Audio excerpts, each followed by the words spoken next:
So excited that the Murrow Award winner, the Peabody Award winner, the multiple Emmy Award winning former White House correspondent for ABC News, Jim Avila, who is the keeper of last year's winner of Mark's Madness There's drop. always been in this country 30 to 35% idiots. That's right. And Jim's drop won the tournament, won the whole dance. And Jim rejoins us today. Jim Avila, everybody. Wow, this is really cool. Hey, Jim Avila. Good morning or afternoon. I think I have to revise that to maybe 51%. Somebody in the chat, maybe multiple people, made that same point. And this guy you are joined by has forgotten more about politics than most of us will ever know. He's Michael Shure. Thank you, Michael, for joining us as well. I'm with you for just a couple of minutes. I'd like to just get things kicked off, and then I've got to jam over to KFI Radio in Los Angeles, but Kim is going to pick up on things. What I wanted to ask you about first is what's happening and the kind of showdown that Democrats are having in Congress with this keeping the government open or shutting the government down, and this imperfect bill that sits there to continue to fund the government. Can you give me some thoughts on that, Avila? It seems as though there are no good choices here. Yeah, and I think that's what Schumer, the Senate Minority Leader, was saying, is that he doesn't like either choice, and I kind of agree that shutting down the government, which would hurt people who don't deserve to be hurt, such as Social Security people who get money from the government, other things like that, the parks, everything would shut down, and that hurts the citizens. And I think that's the reasoning of Schumer. Now, the progressive side of the Democratic Party, wants to set everything on fire and close it all down. But what Schumer's point is, if you shut it down, Trump has more power than he has now, and can just start doing things without any, because using his executive powers. So, my analysis of it is that they're two bad choices, and it's the only choice to make. Yeah, that does seem, Michael, it is true that that Trump, in a situation in which the government really was closed down, he could be even more aggressive about some of the moves that he's been making. Right, but I also say, how much more aggressive can he be? We've seen enough aggression, and that's what a lot of Democrats are saying now. And I think this is going to be a little bit of an inflection point for Democrats. I think that there is the young guard of Democrats, and by young, I mean younger. I mean not octogenarian, not Schumer-esque, who are going to, down the road, point to what happened this week with this shutdown as a turning point for their party and their caucuses, as to say that we can't just acquiesce, we can't just be the ones who nod our heads and get upset. A lot of Democrats criticize Susan Collins for saying that she has real concern and then voting with the Republicans.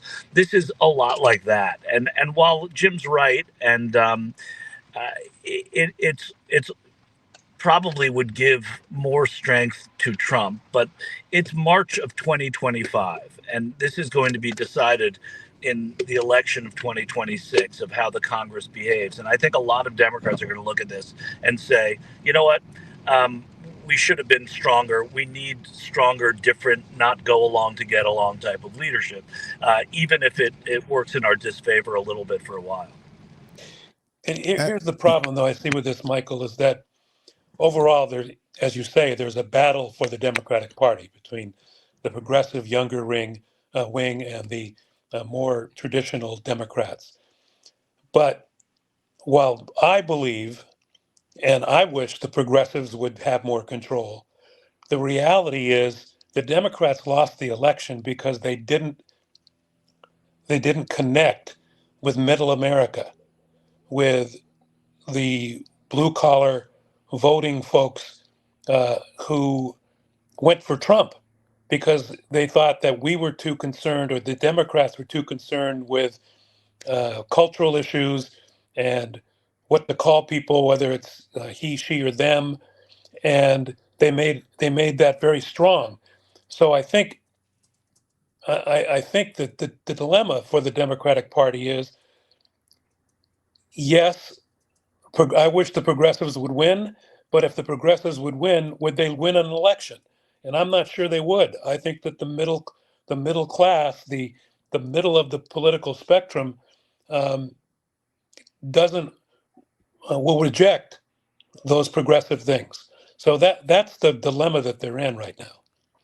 Yeah, I hear what you're saying. I hear what you're saying, but I don't think this is necessarily progressive versus moderate. I think this is old school thinking versus new thinking, and so I think that one of the things they want to see out of the Democrats is some toughness as well, and toughness doesn't have to be just the squad. It doesn't have to be progressive. It can be standing up to the Republicans. And this is a Republican bill that made it out of the Republican House with near unanimous, save for one member, I think, near unanimous Democratic resistance.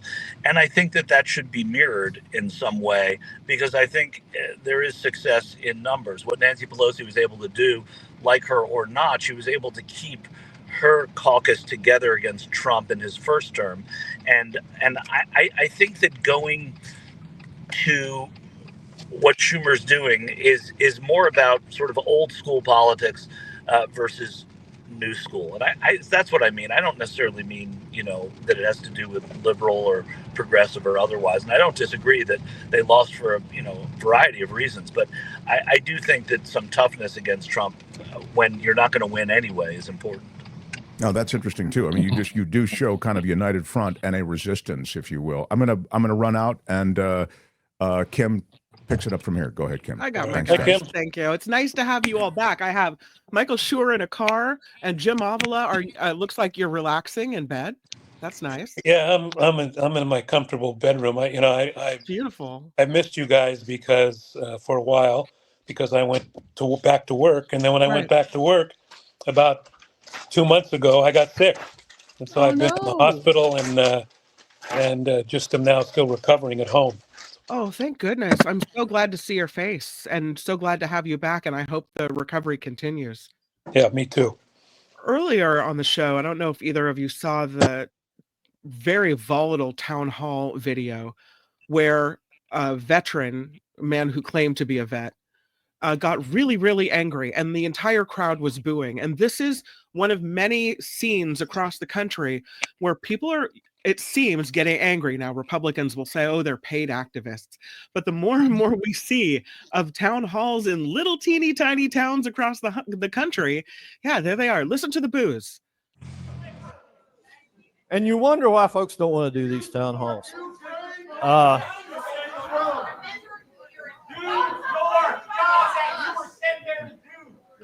You represent us all. You got nothing to say but lie. You're lying. I'm a veteran and you don't give a about me.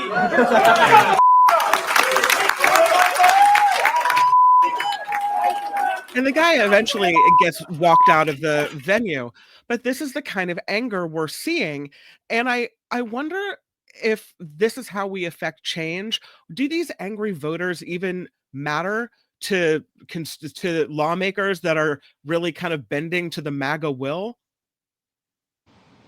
I'll take it from you, Michael Shure. Yeah, I mean, so what I would say to that is that, first of all, to say that they were paid activists can be there and be Democrats and not be paid. I mean, this guy certainly doesn't, and many of the people that were at the Georgia town hall as well, I don't know that they're paid. I think that there are people who want to give a piece of their mind to a Republican member of Congress who they may not have supported. So the notion that they're Republican, I would say, is probably inaccurate, but I don't know. But that they're paid is far more inaccurate, because there are people whose passions are really sort of have been, I would say, sparked by what has happened in the first couple of months of this administration, nearly a couple of months. And so does it have an effect? I don't know. I mean, it becomes circus-like. The Republicans will say, oh, these are plants, these are paid plants. Mm-hmm.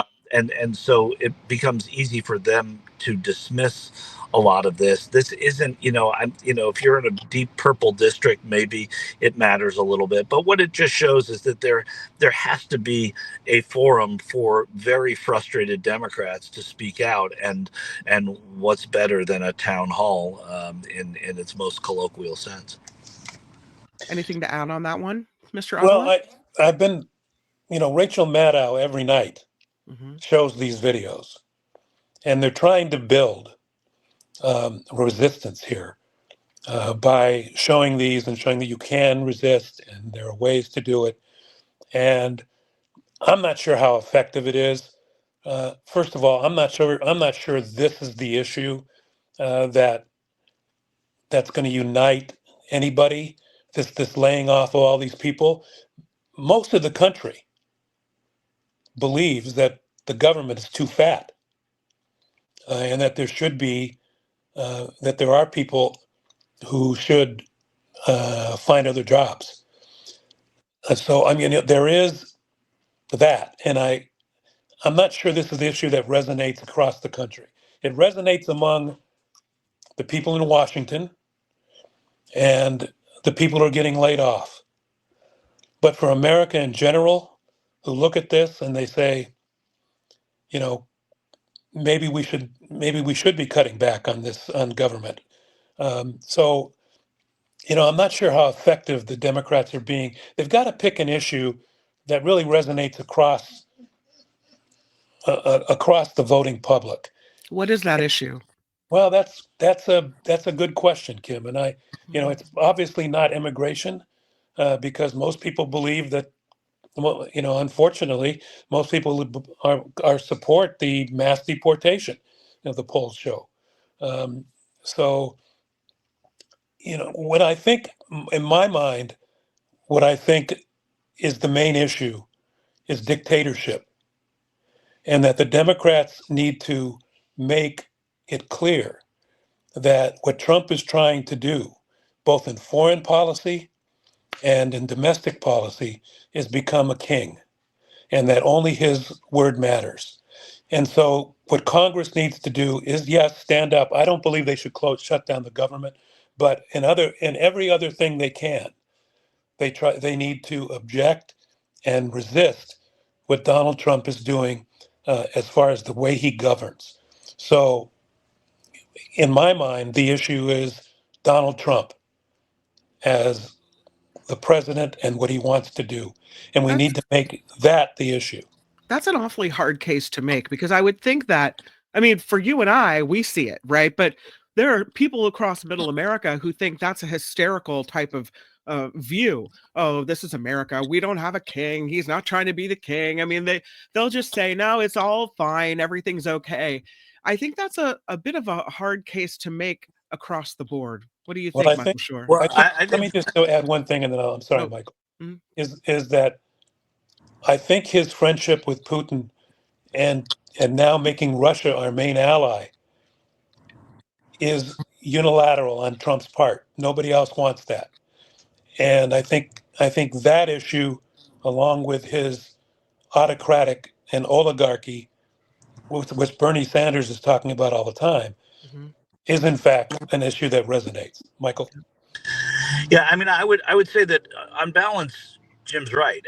That the making Trump an issue, it worked in 2016, right? The people were just, people who were polled, they were just tired of the chaos, and these 2 months have been unbelievably chaotic. The other thing is the issues that Trump said he would address, he has addressed them, but he has worsened them, right? The economy, the economy was going to fix in a day, right? And then and if the price of eggs was why Donald Trump won, and I'm not sure it was, but it certainly was galvanizing. I think that he's proven that he doesn't care about it, and B, isn't going to be able to change how much the price of eggs is right now. And so I do think that the politics of constituencies is important. So as you're cutting government, you're also cutting veterans benefits, and veterans benefits are super important, and they are swing voters generally, many of them, and so I I do think that there is something to be said. First of all, you can't not respond just because it may not be politically prudent or it may not be as advantageous as you think. So I do think having these responses and doing these things is fairly important. I agree that shutting down the government isn't necessarily a solution. It never has been, and it's always a question. And I sense Schumer, who's got a good nose for politics, would know who was going to get blamed for shutting down the government. But I also think the Democrats are in a what have we got to lose position right now, and sometimes you have to take advantage of that and throw it back in these people's faces in politics on both sides. And to that end, I'm not so sure. Look, I think the reason the election was lost was from what Jim was saying earlier. I think the ad that said that, Kamala Harris is for they, them, Donald Trump is for you. That was it. I mean, that is why Donald Trump won. And that sort of marginalized politics of identity, which was foisted upon the Democrats much more so than they wanted or than they were heralding it by a lot. But I do think you have to do a little bit of everything here. And the politics of constituency is very, very important. Can we move to the issue of free speech and getting rid of or detaining with the effort to deport people here legally because of what seems to me their opinion, which doesn't match the opinion in the White House? People who are in America, who have spoken out, who are now being penalized for that. We have a second protester who's now been arrested as well. The administration saying that she had her student visa terminated in 2022 because she had attendance issues at the university she was attending. But she is now, her name is Lika Cordia, taken into custody for allegedly overstaying her student visa, but she was part of these protests. So is this what we've come to in America, where here on American soil, you can't speak your mind?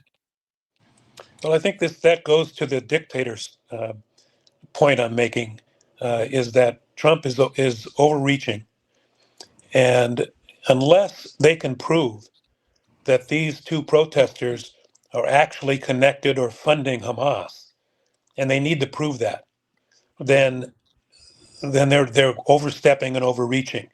To be able to protest is an American virtue, and it really, I think most Americans believe. Even Jewish Americans were protesting at Trump Tower the other day. Yeah. Because of these arrests. And I think most Americans believe you should be able to speak your mind. If they're contributing to a terrorist organization, or if they're somehow involved in a terrorist organization, they need to prove, the government needs to prove that. And then, yes, you can deport those folks in my mind, but they haven't proven that, and they've only thrown that up against the wall, and I haven't seen any evidence of it yet at all. And rhetorical support is far different from any other kind of support. And under the First Amendment, but the administration does feel that they have a legal standing here, because when you get a student visa or a green card, even you're sort of here at the pleasure of the country, and the country can, if they take issue with things that you are doing, has a little bit more leeway than I thought they had before I read into this a little bit. That said, none of this seems to rise to deportation or revocation of a student visa. And that there are, as Jim said, these are the hallmarks of any kind of dictatorship, where you do things because you want to do them, and not worry about whether or not you're allowed to do them. What scares me, Kim, is overall, and the reason why I say this dictatorship Trump issue is the issue that Democrats should be hammering, is that it's foreign to all of us to see something like this happening. This is an issue that resonates with Americans. We overthrew a king, and we don't want a king. And Donald Trump wants to act like a king, and he is changing government that forever, and doing things that are changing the structure of the Constitution. He's eliminated the Congress as a factor, and so that he can do whatever he wants. he's stacked the court, the Supreme Court, so that he can do whatever he wants. And I think that that's an overreach. And if the Democrats were to make that their main issue, that resonates among middle America, where some of these other things don't. Look, I wasn't here to talk about why Kamala Harris lost. I think she lost because she didn't resonate with middle America that way she was, but that wasn't necessarily her fault. I think there's a great deal of sexism and racism still in this country, and that she had to overcome that and could not. And so when it was close, there's people of my Latino Americans, Latinos do have trouble. Latino men have trouble voting for an African American woman. So the Democratic Party needs to find a way to reach those people. And what the Republicans did successfully was put her in a category of they and them and not us. Yep. And because she was a person of color and a woman. So I think, we've got to think about that as Democrats. You have to think about whether or not, what kind of candidate emerges this time. Should it be maybe it should be, despite the fact that I'd love to see AOC is not going to win across the country. And we got to figure out a way to find somebody who can win across the country. I was reading this article that says a lot of people are pinning their hopes on the midterm elections. Can we take back the Senate? Can we take back the House? But that maybe we shouldn't be getting our hopes up, because a lot of these districts across America have been changed that will now be leaning in favor of Republicans, no matter what kind of candidate is put forth by the Democrats. Conversely, though, we see this rising anger at all of these town halls. I wonder, especially for you, Michael Shure, just in a political sense, what do you think the chances are of swinging a midterm election? And is it getting our hopes up to think that we could affect change in that way?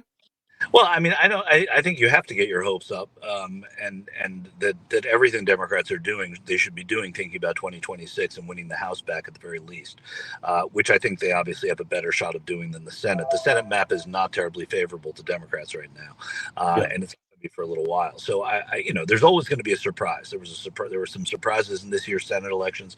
There's always, it seems, one surprise, and that surprise would go to a Democrat, because that's how stacked the deck is against them in the Senate. But the House is it's very reasonable to expect a change in some of these House seats, in some of the districts that are still a little bit more swingy. But they've been gerrymandered to a point, some of these states, where it becomes very difficult to do that. But I don't think you say, because right now the only chance of challenging this White House and its agenda, and that has to be made very clear to the American voters, is to win back part of the House. I mean, you can organize, you can do everything you need to do, and you can stand up and go to town halls.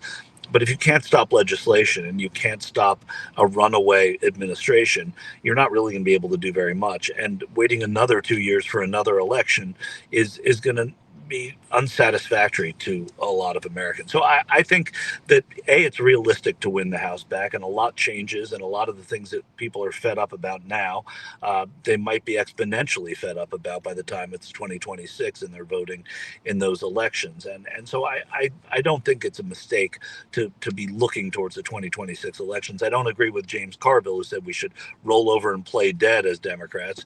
I don't think that's the way out either. I think you have to look at 2026, and you have to find your spots and your constituencies. Before we go, and this is out of order, but I do think we should talk about the passing of Raul Grijalva. Actually, I wanted to read you a message that we got in the Mark mailbag. Peter Newton wrote to us saying, "It's fitting that on the night of a blood moon and rain, we lost a great friend, Congressman Grijalva. Please discuss with Michael Shure his legacy, a mutual friend of Steve Cohen." He says, "I'm going to weep now." Yeah, he's Raul Grijalva was sort of a massive figure in progressive politics before people even started saying progressive again, when they were saying liberal. He was the chairman of the Natural Resources Committee. He represented a swath of Arizona that went sort of down from Tucson all the way, I think, down to Nogales and the border there. It's a very Latino-heavy district. It's certainly very blue, so there's not a risk of losing that once Governor Hobbs decides on when that special election is going to be. May even be his daughter, I think, is on a board of supervisors in Pima County, so she may in fact be the person who takes it over. But Grijalva ran the Progressive Caucus in Congress. He was huge on issues of the environment as they were becoming sexy issues, and he was a friend to immigrants and Native Americans. His is a voice that was often kind of quiet, but very, very steadfast in defense of those issues and those people. And he got a lot done in protecting lands around the Grand Canyon, of creating, one initiative he had was to build a monument near the Grand Canyon, not because they needed the monument, but because it would protect that land from any kind of prospective oil drilling or things like that. So it was in protection of the environment. And so he was a giant of progressive politics, a friend to Bernie Sanders, but also somebody that other presidents like Barack Obama were able to count on for issues relating to Obamacare and those typically liberal initiatives. Before we go, I wanted to bring up Governor Gavin Newsom's new podcast. I think it's called This is Gavin Newsom, where he invites MAGA people and people who disagree with him to kind of go head to head. That's the point of the podcast, right? And he had Steve Bannon on the show. The move is getting a lot of criticism. Adam Kinzinger has come out and said he never should give people like Bannon a platform, a megaphone to amplify the lies and the things that he spews. Whereas I've heard it also said that maybe Newsom getting a point here. If his goal is to run for president, that making a name with MAGA voters, attracting those kind of listeners, that may be what he's trying to do. Do you think it's wise for Newsom to put a hand out, an olive branch out to mega conservatives, or is that a slap in the face to Democrats and to the people in California who voted for him? Well, I don't think it's an either or. I think having MAGA folks and confronting them is not a bad thing. His debate with Ron DeSantis destroyed Ron DeSantis. Mm-hmm. Now, he did not push back on the Bannon stuff as much as I think he should, but I don't think in general it's a bad idea to talk to these people. I don't think the idea is to get MAGA voters to suddenly vote for Gavin Newsom. I don't think that's going to happen. Well, but I think the middle, again, we got to fight for the middle. And I think what Newsom is doing is showing that he can push back, and he should, and that he can appeal to not just the liberal, progressive part of the party. He's viewed nationwide, while as a strong candidate, he's viewed as too slick and not genuine. And I think that these podcasts, that's what he's trying to do, is to show that he's more than just a slick guy, that he can take these people on, and that he is genuine. So, I think it's a good idea that he do it. I think he swung and missed with Steve Bannon, but he's done better at other times. Yeah, I agree. One of the things that Newsom said after the election was that he was going to visit every red county in California to find out. He couldn't believe how disconnected he felt from the Trump win. And whether that was politics or not, it was smart, because he's saying, I have to go listen to these people. I have to go hear what they're saying. And I think that's admirable in a politician. It also, as everything a politician does, it's generally calculated, but I think that's the business they're in, where there's a calculation, but an authenticity as well. And I think that, people who want authenticity dismiss those who seem calculated. But if you're in politics, everything is calculated, and you have to give them that ground. If you're watching professional tennis, right? Everything is about practice, and they can't do other things. They have to practice in order to win the tournament. Well, it's the same thing. I mean, these people, that's what they do for a living. And I think that it's smart of Newsome to do this. Jim's right. He totally destroyed Ron DeSantis, but he was an advocate. He wasn't a podcast host when he went at Ron DeSantis. And So Tucker Carlson, by the way. True. It's a little different. It's a little different when he's sitting down on his own podcast, and there has to be a sense of accommodation as well, which runs in the face of having somebody like Steve Bannon on when you're Gavin Newsom, and you don't want to accommodate that person. But that's the purpose of a podcast. It's not a forced debate. I know I should let you guys go, but I don't want to. I'm so excited to have Jim Avila back, and I love you, Michael Shure. So let's talk for just a second as we leave about the Gitmo mistake. Trump signs an executive order saying he's going to open up Guantanamo Bay, and he's going to put migrants there that are the worst, criminal offenders. And they put big tent structures up. And there's not very many people there. And all of a sudden, they didn't say anything, but they closed it up and they shipped everybody back to America pending their deportation flights. We've seen this over and over again where they, especially with Musk, where they take a big swing and then they realize they've made a mistake and they have to hire people back or close Guantanamo Bay. Is this a mistake in governing? We've never seen anything like this. Have we seen this kind of thing before where so many things are tried and then retracted over and over again?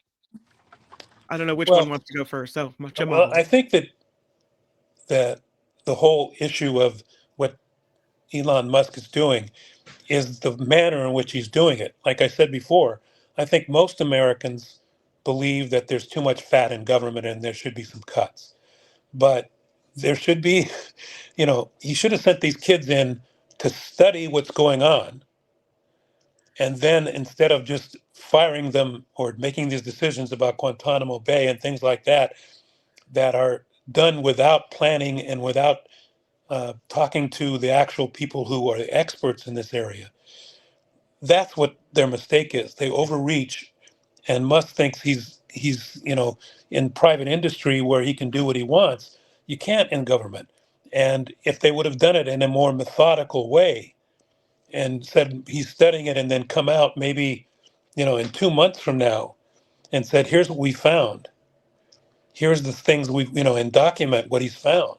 And then fire and close things and that kind of stuff. That, I think the American people would have accepted that. But just going in willy-nilly and with these kids and firing people that, and then the courts make them come back, it's total chaos, as Michael mentioned before. And I think the general public doesn't like that. Yeah.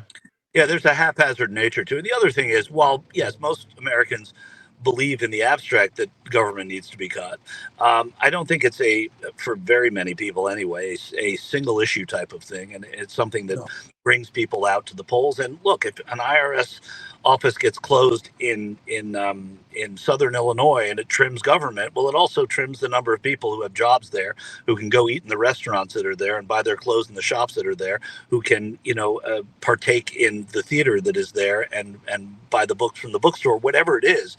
That has a trickle down effect that America is not necessarily going to embrace because it was done in such a haphazard and not measured way at all, and not without a great deal of forethought.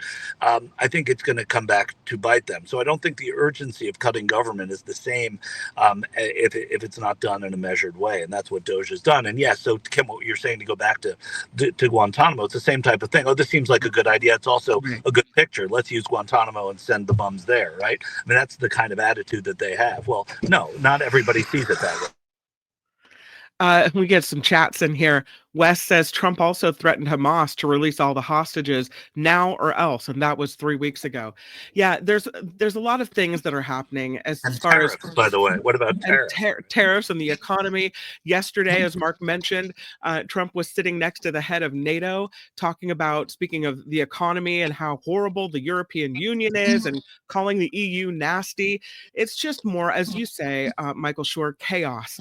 and throwing the world into chaos. Because, and I don't know if you think Trump understands that everything he says as president has a ripple effect. Well, I think the markets showed us that this week. Mm-hmm. So. Yeah, they definitely did.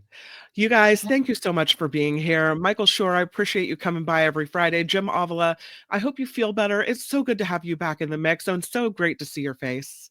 Good to see you all. And Michael, I hope that we can resume our lunches at the grill. Well, if that's a fact, I'm in. Yeah, great.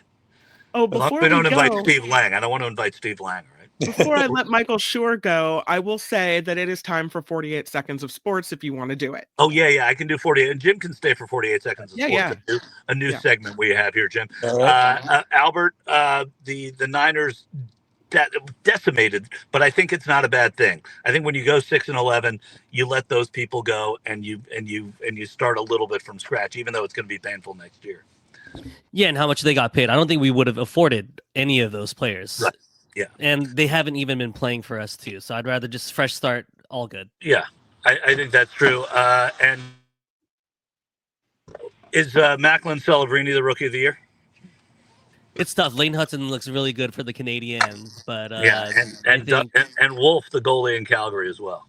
And I think the West Coast bias thing is going to come in big time here, and they see Lane Hudson a lot more than Macklin. But I think Macklin for pound, game for game, he missed a bunch of games, but he's still doing way more than he should already. Yeah, for sure. All right, well, that was fun. All right, let me add one thing on the sports thing. Please. The 49ers, my second favorite team, are not going to win with Brock Purdy as the quarterback. I'm sorry. He is a B- quarterback, and you need an A+ quarterback. I'm going to RSVP no to that lunch. All right. Okay. All right. Bye, guys. Thank you for being here. Jim Avila and Michael Shure, everybody. Hi, it's Mark, and I thought that was great.